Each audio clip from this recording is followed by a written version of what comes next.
Feliz Dia dos Pais, a todos os papais, vovôs, que Deus lhes abençoe, em nome de Jesus. Que dia especial, não é? Espero que as famílias tenham se organizado para aquele almoço especial, para aquele jantar especial, porque nós precisamos comemorar, tá certo? Eu gostaria de iniciar a nossa breve reflexão de hoje à noite lhes dando esse conselho.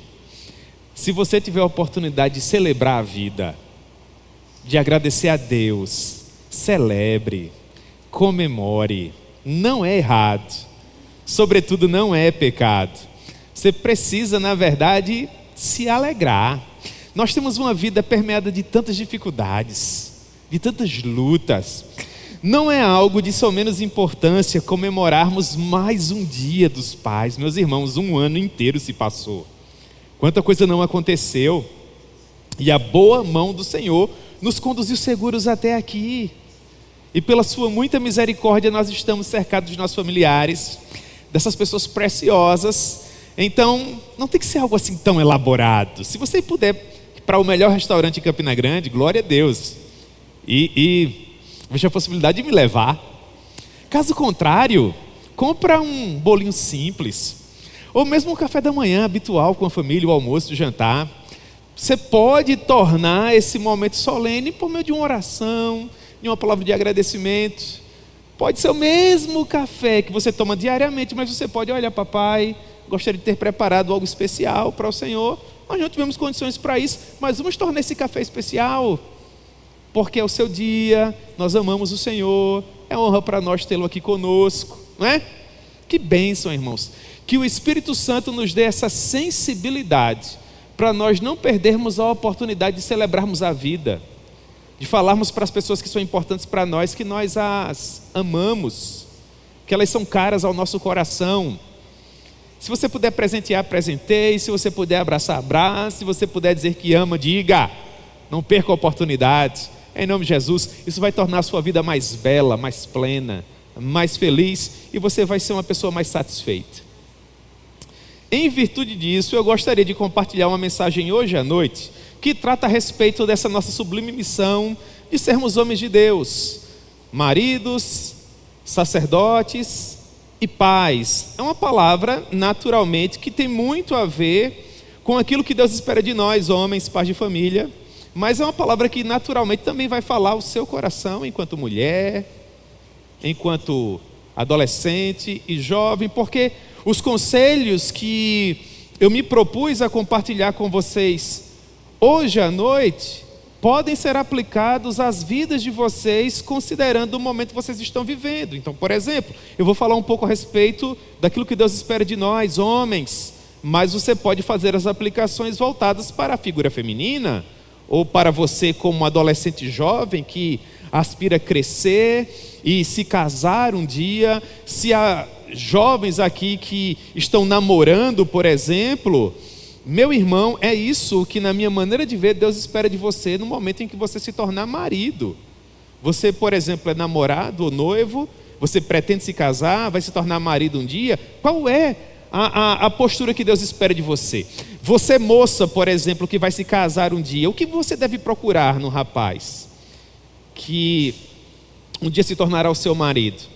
Nós precisamos falar mais a respeito dessas coisas, porque, via de regra, nós só aprendemos o que efetivamente é o casamento quando nós já estamos casados. É como um médico que precisa aprender a fazer uma cirurgia quando o paciente já está no bloco cirúrgico, sedado, e ele se encontra com um bisturi na mão, nunca fez aquilo na vida, e agora vai abrir o corpo de um ser humano. Pode trazer sérios problemas. O que é que vocês acham? Pois bem, da mesma forma é o casamento. Nós precisamos pensar um pouco a respeito do que é casar, constituir família, ter filhos, o que Deus espera desse rapaz, o que Deus espera dessa moça. Então, aproveitando essa data, nós vamos pensar um pouco a respeito dessas questões. Amém? Muito bem.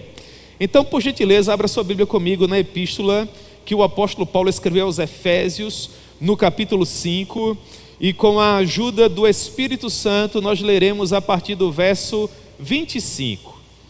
Epístola escrita pelo apóstolo Paulo, Efésios capítulo 5, a partir do verso 25. Irmã Iná, estou eu aqui com um copo de água na mão para tomar.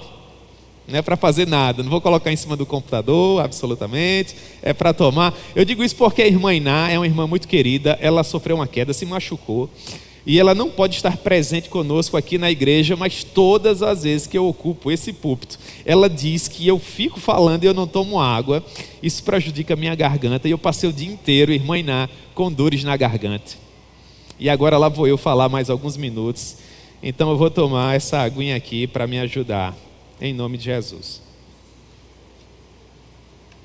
Vamos lá, Efésios capítulo 5, verso 25, nos diz a palavra do Senhor: maridos, amai vossa mulher, como também Cristo amou a igreja e a si mesmo se entregou por ela, para que a santificasse, tendo-a purificado por meio da lavagem de água pela palavra, para apresentar a si mesmo igreja gloriosa, sem mácula, nem ruga, nem coisa semelhante, porém santa e sem defeito.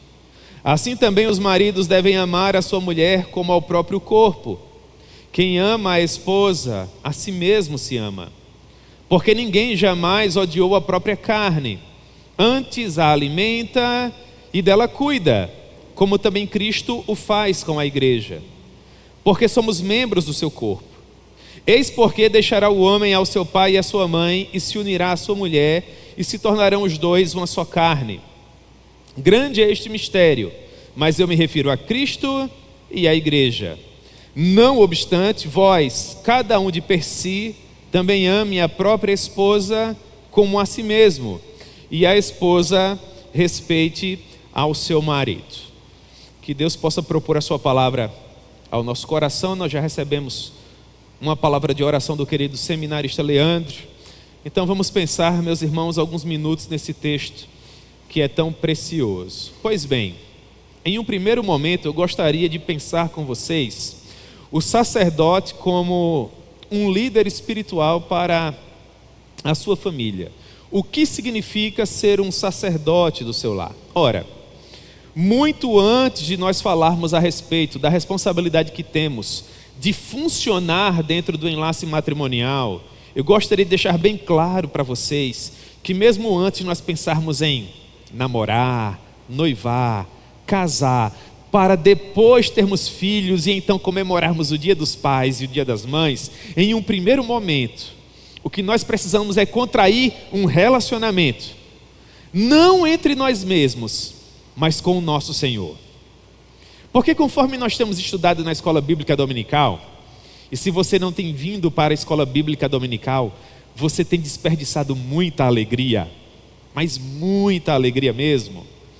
Na escola bíblica nós temos estudado como o relacionamento entre nós seres humanos e o nosso Deus foi rompido em virtude do pecado.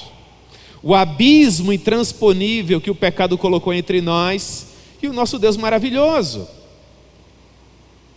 Pelo fato do pecado ter nos separado de Deus, a nossa primeira e principal responsabilidade não é nos relacionarmos entre nós para namorarmos, noivarmos e casarmos.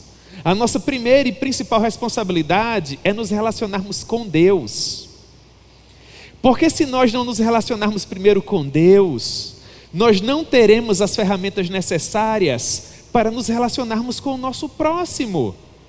Porque tudo que o homem vier a possuir, no que diz respeito aos seus relacionamentos, será produto do relacionamento primaz que ele tem com o Senhor.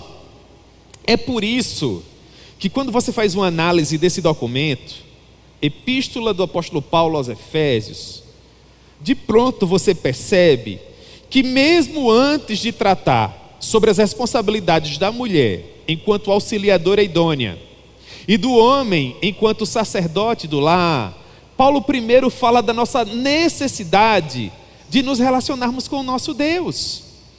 Olhe para Efésios capítulo 2. Efésios capítulo 2, verso 1. O texto nos diz assim: Ele vos deu vida, estando vós mortos nos vossos delitos e pecados, nos quais andastes outrora, segundo o curso deste mundo, segundo o príncipe da potestade do ar, do espírito que agora atua nos filhos da desobediência, entre os quais também todos nós andamos outrora, segundo as inclinações da nossa carne, fazendo a vontade da carne e dos pensamentos, e éramos, por natureza, filhos da ira, como também os demais. Portanto, perceba, nós nascemos com o pecado que nós herdamos do nosso pai Adão, portanto, nós já nascemos em condenação, e ao longo das nossas vidas, nós somamos o nosso próprio pecado. E Paulo nos diz que por causa disso, nós somos filhos da desobediência, porque nós vivemos de acordo com as inclinações da nossa carne. Nós fazemos sempre que podemos a vontade da carne. Nós pecamos por pensamentos, diz o apóstolo Paulo. Em nossa natureza, nós somos filhos da ira, assim como todos os demais seres humanos que ainda não compreenderam a mensagem da cruz ensanguentada. Essa é a nossa condição. É dessa maneira que nós somos, sem a atuação extraordinária do Espírito Santo. A pergunta é: como pessoas que carecem tão desesperadamente de orientação podem orientar? Como é que pessoas que carecem tão desesperadamente de amor podem amar? Como é que pessoas que vivem tão profundamente vazias, porque sem o poder do Espírito Santo dentro de cada ser humano existe um vazio do tamanho de Deus, e as pessoas tentam suprir essa necessidade com todo tipo de coisa, mas elas jamais conseguirão, porque se o vazio é do tamanho de Deus, ele só pode ser suprido pelo quê? Pelo próprio Deus. Perceba como nós estamos correndo um sério risco se nós iniciarmos um relacionamento sem essas questões que são tão preponderantes para a saúde da nossa alma eterna, e bem assim dos nossos corações.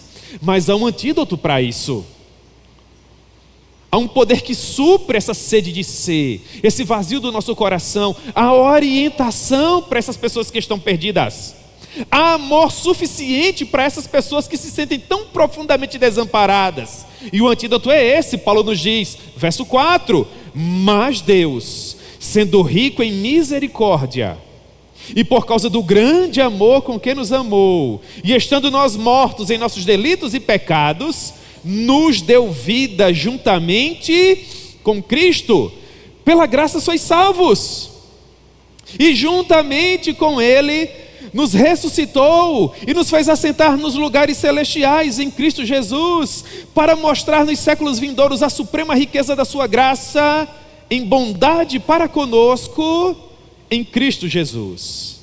Porque pela graça sois salvos, mediante a fé, e isso não vem de vós, é dom de Deus, não vem de obras, para que ninguém se glorie, visto que nós somos produto dele, projeto dele, feitura dele, criados em Cristo Jesus para as boas obras, as quais Deus de antemão preparou para que andássemos nelas. Foi Deus quem amou você antes da fundação do mundo, e em amor predestinou você para a adoção de filho, segundo o beneplácito da sua vontade. Você não fez nada para merecer isso.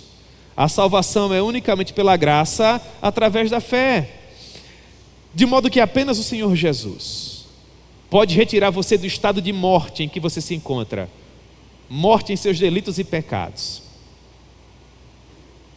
e lhe garantir um lugar de honra na glória do porvir. Só Deus pode te conceder vida e vida em abundância. E tudo que você precisa fazer é confessar Jesus como seu único e suficiente Salvador, visto que na palavra de Deus está escrito, Atos capítulo 4, verso 12: e não há salvação em nenhum outro, visto que não há nenhum outro nome dado entre os homens pelo qual importa que nós sejamos salvos. Salvação só em Jesus. Você precisa de Jesus. Quer ser feliz no seu namoro? Venha a Jesus. Quer ser feliz no seu noivado? Venha a Jesus. Quer ser feliz no seu casamento? Você precisa de Jesus para ontem.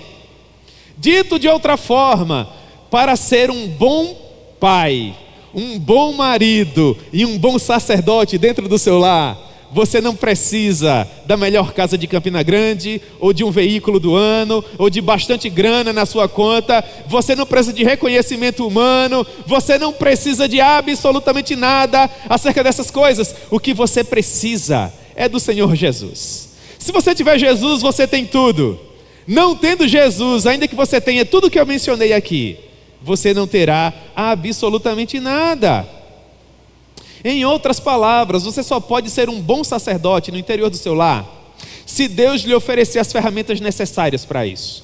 Você, minha irmã, só poderá ser uma auxiliadora idônea se Deus lhe equipar para isso. Mas me acompanhe em meu raciocínio. Imagine que você ainda nem se relaciona com o Senhor Jesus. Imagine que você ainda nem compreendeu a extraordinária mensagem da cruz. Imagine que ainda não há salvação nem mesmo para você. A pergunta teológica que subjaz-se é: se você não está salvo, como você pode contribuir para a salvação de outro? Se você não está seguro, como você pode propor segurança? Se nem mesmo você sabe para onde você está indo, como você conduzirá outros? É assim a vida de um homem que se relaciona em família, mas que não sabe para onde vai, porque nem mesmo sabe de onde ele veio, tampouco sabe onde se encontra. É dessa forma a vida de uma pessoa que ainda não tem Jesus como Salvador. Ele não sabe de onde ele saiu, não sabe o que foi feito por ele, e tampouco sabe o que lhe aguarda no final. Essa pessoa precisa de luz para o seu caminho, de orientação para a sua vida. E é por isso que o evangelho das insondáveis riquezas de Jesus Cristo é tão importante, porque vai ser o evangelho, pai de família, que me acompanha pela internet inclusive, que não vai permitir, meu irmão, que a sua família seja agitada de um lado para o outro e levada ao redor por qualquer vento de doutrina.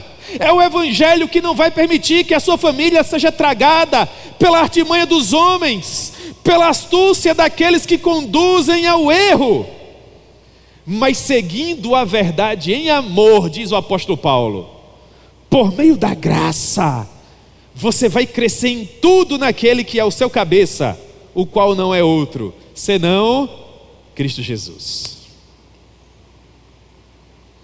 Você consegue perceber como a teologia é importante para a saúde da sua família?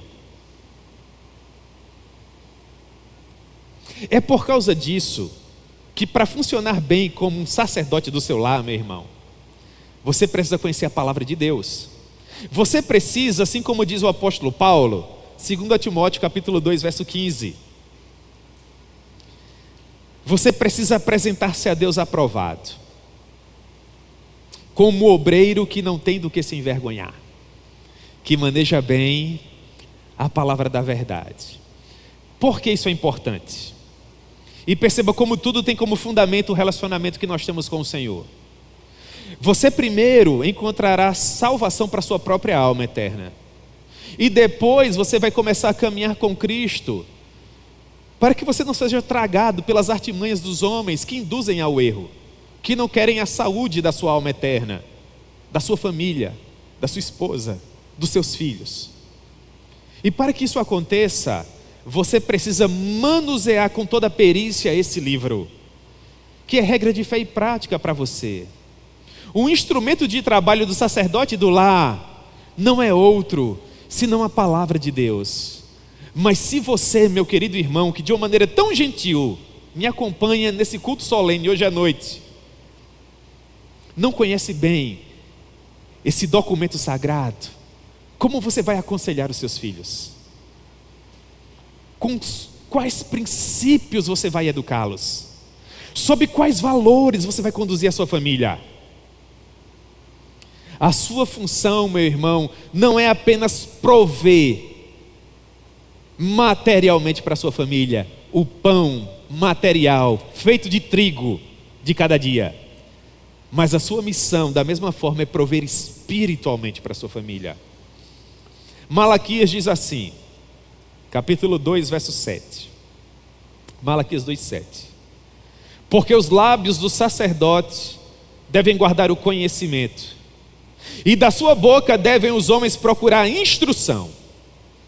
Rapaz, esse texto aqui é bacana. Porque os lábios do sacerdote, do marido, do pai, devem guardar o conhecimento, E da sua boca devem os homens procurar instrução. Por quê?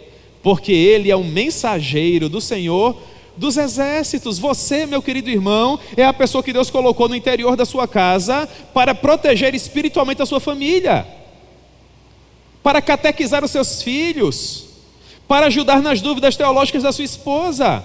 A sua missão, para além de prover, é servir e proteger. Então eu quero dar um conselho para você, pastor de família, pai de família. Provérbios 27, 23 e 24. É o textinho que eu grifei na minha Bíblia. Estava conversando com o seminarista Leandro, ele estava me mostrando um texto em 1 Coríntios, e eu reparei que à medida que ele folheava a Bíblia, tem um monte de coisa riscada, grifada, desenhada, corta na minha carne, ele faz de caneta, irmãos. Tem muita gente boa que faz isso aqui também, né? Esse texto aqui é um texto que eu gostaria de grifar.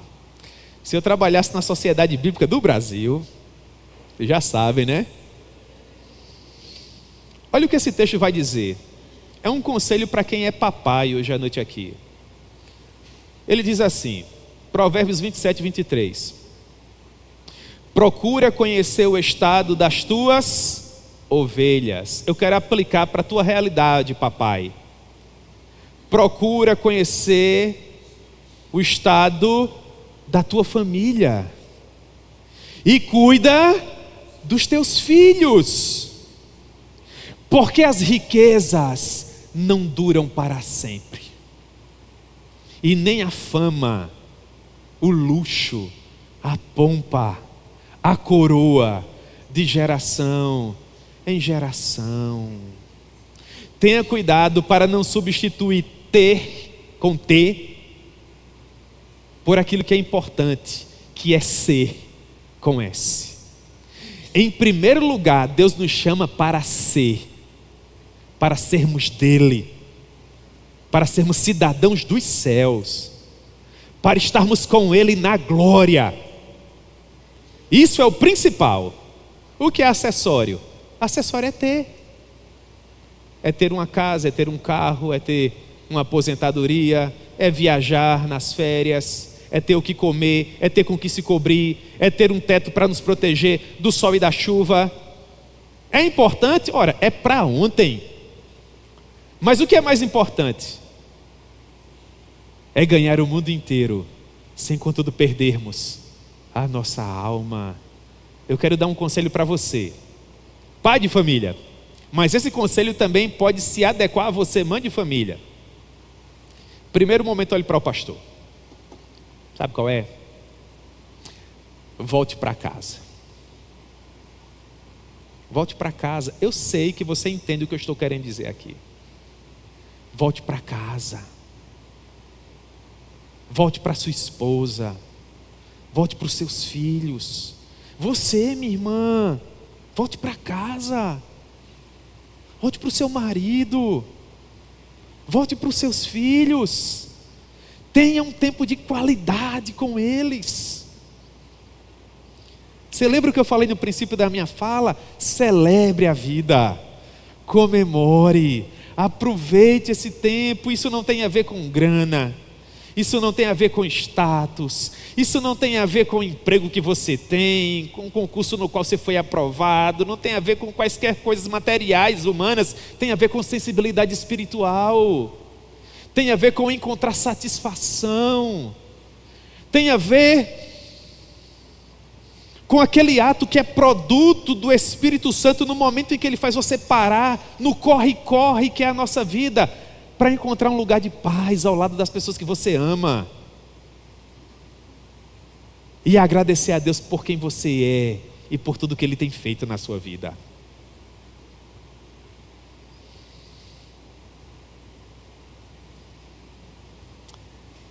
Mas além de sacerdote, nós também somos maridos. Quero falar um pouquinho dessa função, não é? Eu sou daquela velha teologia que diz que, espiritualmente falando, dentro do casamento, o marido funciona como um tipo de Cristo. Ele é o cabeça, ele é o sacerdote. Em outras palavras, Ele é aquele que tem a responsabilidade de cuidar, prover e proteger. E no que diz respeito a essa missão, o conselho do apóstolo Paulo é Efésios capítulo 5, versículo 1. Na missão de cuidar, proteger e prover, Paulo nos diz assim: sede, pois, imitadores de Deus como filhos amados, e andai em amor, como também Cristo nos amou. Aqui nós encontramos pelo menos 2 comportamentos de Cristo que devem estar presentes na vida do pai de família que deseja ser um bom marido, que deseja ser um bom pai, mas que também prova que foi bem educado, porque todo marido um dia já foi filho. Claro que foi. E tudo isso está relacionado. Quais seriam esses 2 comportamentos de Cristo que são preponderantes para a nossa felicidade enquanto pais de família hoje? Primeiro é santidade. Santidade. Sede imitadores de Deus como filhos amados. Meus irmãos, não se enganem. O maior presente que eu posso dar à minha esposa, o maior presente que eu possa dar aos meus filhos, e falando agora na qualidade de ministro da palavra, falando agora como pastor, o maior presente que eu posso dar a vocês enquanto ovelhas que me foram confiadas é a minha própria santidade, é quem eu sou, o meu próprio caráter. Eu tenho certeza absoluta que por mais que eu tivesse dinheiro suficiente para comprar tudo aquilo que o dinheiro pode oferecer à minha esposa, se ela soubesse que por trás desses presentes tão badalados, o que há é infidelidade, é mentira, é covardia, perfídia. Sabe quantas vezes ela colocaria aquele colar e celebraria com ele? Nenhuma. Pelo contrário, eu tenho certeza que ela trocaria todas essas benesses para ter o que de fato importa: um marido que a ame, um marido fiel, um marido santo, porque no final das contas é isso que importa, e é isso que o meu Deus espera de mim. No período do Antigo Testamento, quando os sacerdotes eram paramentados pelo Senhor para servi-lo, havia toda uma indumentária que os sacerdotes precisavam vestir. Mas, entre mentes toda essa indumentária, há um objeto que chama muito a minha atenção. E eu trago isso para a minha vida. Merece até um quadro, Raíssa, olha aí, para você me presentear. Êxodo, capítulo 28, verso 36. Êxodo 28, 36. Farás também uma lâmina de ouro puro, e nela gravarás a maneira de gravura de sinetes. Era uma faixa que o sacerdote amarrava na cabeça. E sabe o que era que estava escrito na testa dele? Diga para mim. Santidade, Senhor. Porque se o sacerdote não fosse santo, tudo mais que ele viesse a fazer não valeria nada. Sabe por que hoje nós temos o que comemorar, irmãos? Porque nós somos maridos e pais. Você tem um lar para onde voltar. Você tem uma esposa para amar. Filhos que respeitam você. A gente não precisa de bolo, não precisa de doce, não precisa de nada. Se vier, glória a Deus. E veio, viu, irmãos? Uma coisa preciosíssima. Mas aquilo que nós precisamos para sermos felizes, nós já temos. Não há falta de nada. Portanto, meu querido irmão, seja santo. Paulo diz, Efésios capítulo 4, verso 20, Efésios 4, 20, nós estamos pensando na santidade do pai de família. O apóstolo Paulo diz: mas não foi assim que aprendestes a Cristo, se é que de fato tendes ouvido e nele fostes instruídos, segundo é a verdade em Jesus, no sentido de que, olha quantos conselhos preciosos para um homem que quer ser feliz no casamento, que quer ser feliz na educação dos filhos, que quer ser um exemplo para a sociedade. O apóstolo Paulo diz, Efésios 4:22, no sentido de que, quanto ao trato passado, se livre do velho homem, se livre dos seus vícios, se livre do seu vocabulário chulo, se livre da sua falta de paciência, se livre da sua ignorância, se livre do seu machismo, que se corrompe, que é ruim. Agora olhe para o verso 23. E se renove no espírito do seu novo entendimento. Troque a ignorância pela ternura, o machismo pelo companheirismo, a falta de paciência pela longanimidade.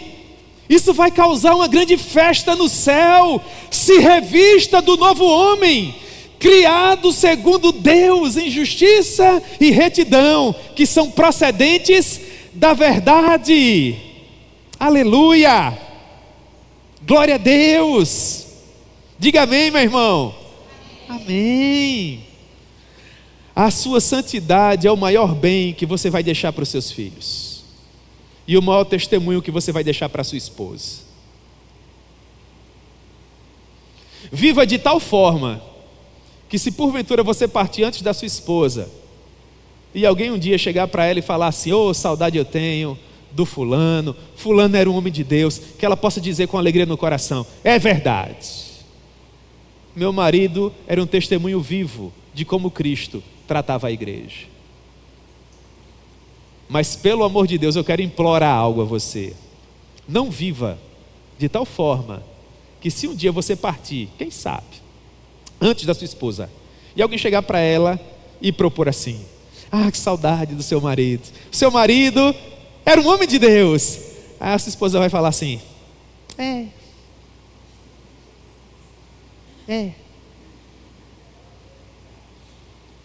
está lá na glória. Santidade. Em segundo lugar, amor. Amor. Amor. Olhe para a cruz. Jesus não tem que provar mais nada à igreja. Não há nenhuma dúvida de que Ele nos ama. Da mesma forma, Deus espera que a nossa família olhe para nós, irmãos, pais de família que me ouvem hoje à noite, você que me acompanha pela internet, e nesse simples olhar, não deve pairar nenhuma dúvida de que nós amamos o nosso lar, nós amamos os nossos cônjuges, nós amamos os nossos filhos. E não custa nada dizer isso, irmãos. Se você puder dizer para o seu cônjuge que você a ama, que você o ama, em nome de Jesus, diga. Se você puder dizer para os seus filhos que você os ama, diga.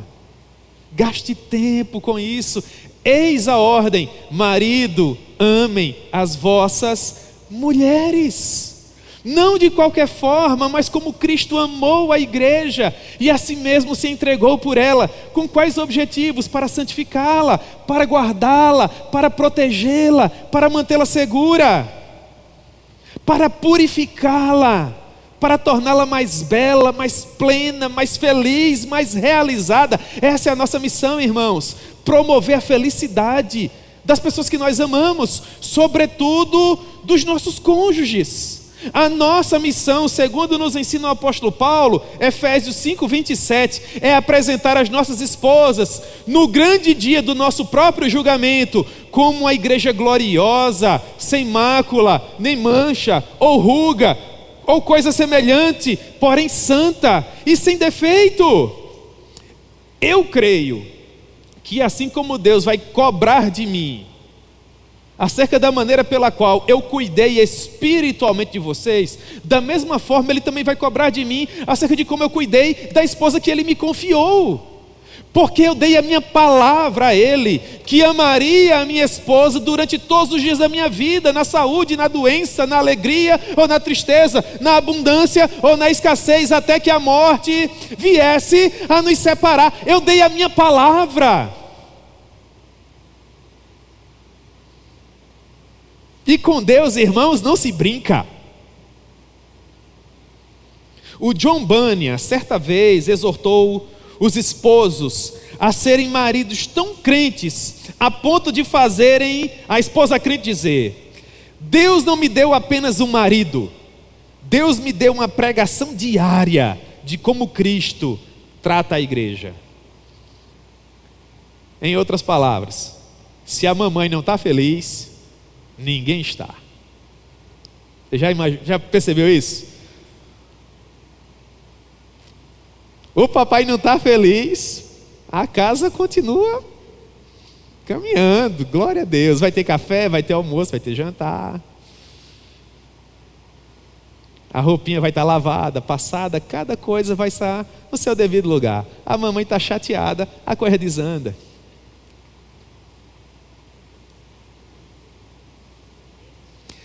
Aquele ambiente de paz, de tranquilidade, parece que se vai como uma lufada de ar.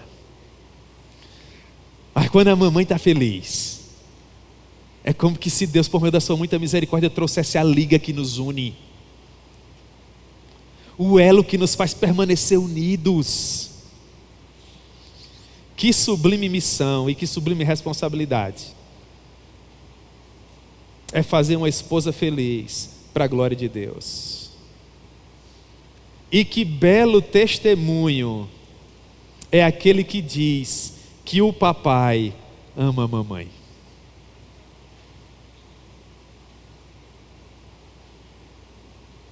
O papai ama a mamãe. Você não tem ideia de como isso é poderoso. É sublime. Meu Deus. Mas em terceiro lugar, nós falamos dele como sacerdote, nós falamos dele como marido. Agora vamos falar dele como papai. Olha o que o apóstolo Paulo vai dizer: filhos, obedeçam aos vossos pais no Senhor. Efésios capítulo 6, verso 1.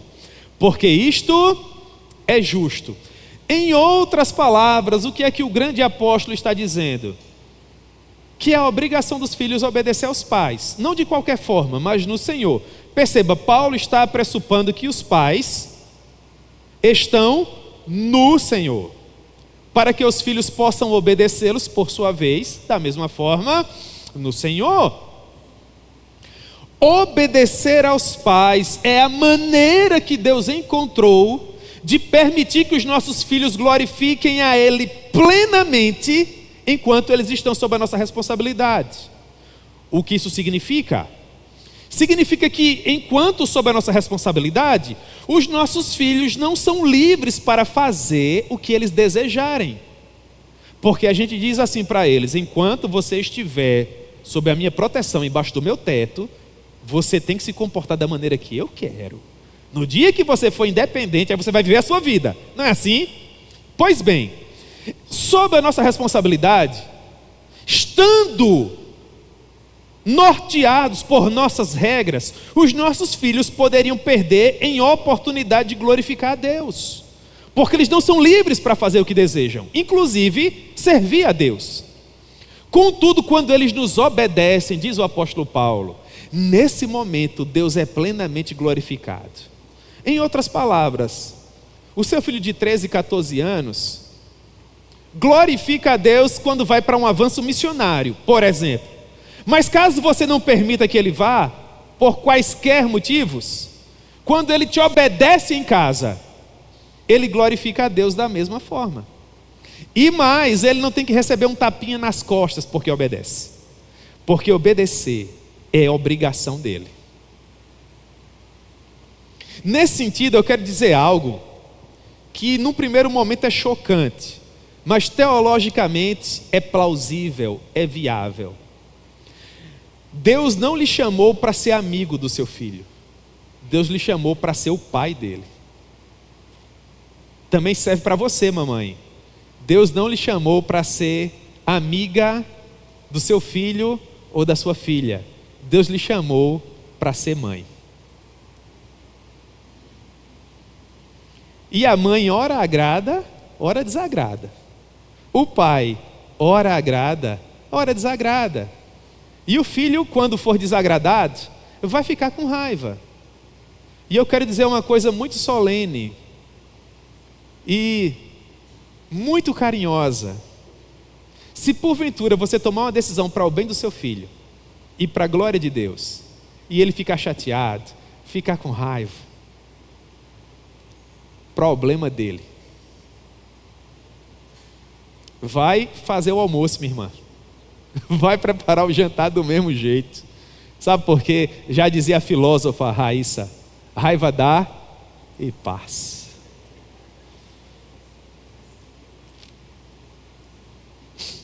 Mas princípios quebrados trazem consequências, não apenas para essa vida, mas para a eternidade. É preferível que o seu filho faça um biquinho agora, mas seja plenamente feliz amanhã. E essa felicidade não terá a ver com circunstâncias. Você, jovem, moça, rapaz, que me ouve hoje à noite, quer ser feliz sobre a face da terra? Eis o conselho do apóstolo Paulo, Efésios capítulo 6, versos 2 e 3. Respeite ao seu pai e à sua mãe, para que você vá bem, para que você tenha uma vida longa e próspera sobre a face da terra. Honre ao seu pai e à sua mãe. E a palavra honra, na língua em que o Novo Testamento foi escrito, tem a ver com estimar, considerar, honrar. É a raiz etimológica da palavra Timóteo. Tímina, honra. Theos, Deus. Timóteo significa aquele que honra a Deus. Todo jovem que deseja ser feliz precisa honrar o seu pai e a sua mãe. Porque a maneira com que você aplica esse conselho à sua vida dirá se você vai ser próspero ou não. Se você vai ter uma vida longa e saudável sobre a face da terra ou não. Mas para que os filhos possam obedecer aos pais, os pais precisam previamente saber o que ensinar aos filhos. E tudo recai naquele primeiro relacionamento, que deve ser firmado com quem? Com Deus. Se você se relaciona bem com Deus, não tenha dúvidas, você se relacionará bem com o próximo. E aqui nós voltamos à premissa inicial e com isso nós encerramos a nossa breve reflexão hoje à noite. Vamos voltar ao conselho do apóstolo Paulo para os papais hoje à noite. Ele diz: maridos, amem as vossas esposas como Cristo amou a igreja e a si mesmo se entregou por ela, para apresentar essa esposa como a igreja gloriosa, sem mácula, nem ruga ou coisa semelhante, porém santa e sem defeito. E na qualidade de pai, faça com que os seus filhos obedeçam a vocês, porque essa é a obrigação de vocês como papais que vocês são. Permita que os seus filhos tenham condições de honrar a vocês, que é o primeiro mandamento com promessa, para que os filhos de vocês tenham uma vida próspera e possam ter uma estadia duradoura sobre a face da terra. Meus queridos irmãos que me ouviram até aqui, tragam Jesus para as famílias de vocês. Tragam Jesus para os relacionamentos de vocês. Façam com que os seus cônjuges e os seus filhos percebam que vocês são completamente apaixonados pelo Senhor Jesus. E tudo terá valido a pena no final. Eu quero dar alguns conselhos finais a vocês como forma de aplicações e nós oramos em primeiro lugar. É importante, primeira aplicação, que os filhos de vocês vejam vocês orando. Você, meu querido irmão que está aqui hoje à noite nessa igreja, você que me acompanha pela internet, eu sei que você ora todos os dias. Mas é saudável para os seus filhos, para o seu cônjuge, que em algum momento do seu dia, eles vejam você ajoelhado, dentro de casa, orando por eles.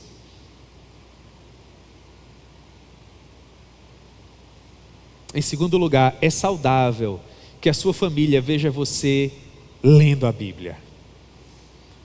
Pode ser inclusive no computador, não tem problema, pode ser no telefone, mas eles precisam saber, o papai lê, por isso ele nos manda ler.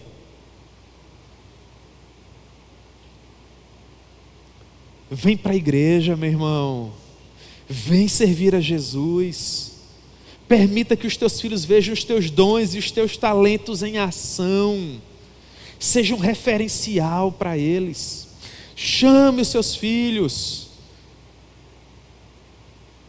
esteja com eles, caminhe ao lado deles. Essa primeira aplicação tem a ver com as questões espirituais. Agora, uma segunda aplicação relacionada ao nosso dia a dia. Vai tomar um suco com teu filho, meu irmão. Vai jogar um futebol com ele. Não precisa ser a manhã toda. Eu sei que você vai dizer, pastor, o senhor diz isso porque o senhor tem vida de pastor. Passo o dia em casa sem fazer nada, eu tenho que sair para trabalhar. Não precisa ser o dia todo, meu irmão. Joga lá uns 5 minutos. Porque talvez o seu filho chegue para você querendo brincar e você fala para ele, eu não tenho tempo, papai não pode agora. Aí ele vai ver você passar 2 horas no celular. Ou simplesmente jogado no sofá. Eu sei que sofá é qualquer coisa assim. Deve ter um sofá no céu, irmãos. Ele é poderoso.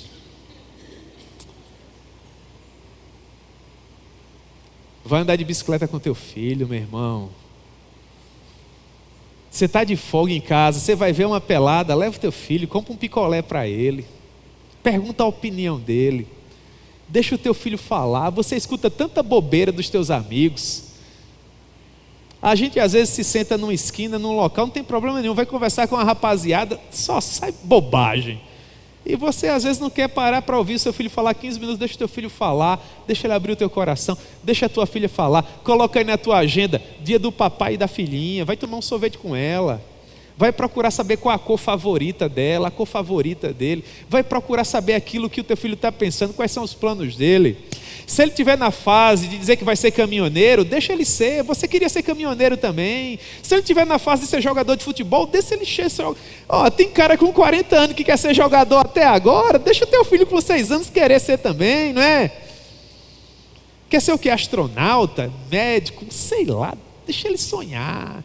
Aí vem um menino com 4 aninhos, janelinha ainda, o pai pergunta, meu filho quer ser o quê? Quero ser astronauta. Que astronauta o quê, menino? Tu vai ser tal coisa, e o menino sem entender o que está acontecendo. Deixa ele brincar, deixa ele ser criança, gaste tempo com ele, seja esse pai para a glória de Deus. E finalmente, em terceiro lugar, você, minha querida irmã, está aqui hoje à noite, ajude esse homem a ser um bom marido. Na Bíblia não existe nada que diga que a esposa não possa dar umas dicas ao marido, né? Ore por ele, o encoraje, pague um curso se for possível, bota esse homem para estudar, bota esse homem para se aperfeiçoar. Diga para ele, faz tempo que você não sai com o menino, faz tempo que você vem para dentro de casa, vamos nos unir aqui.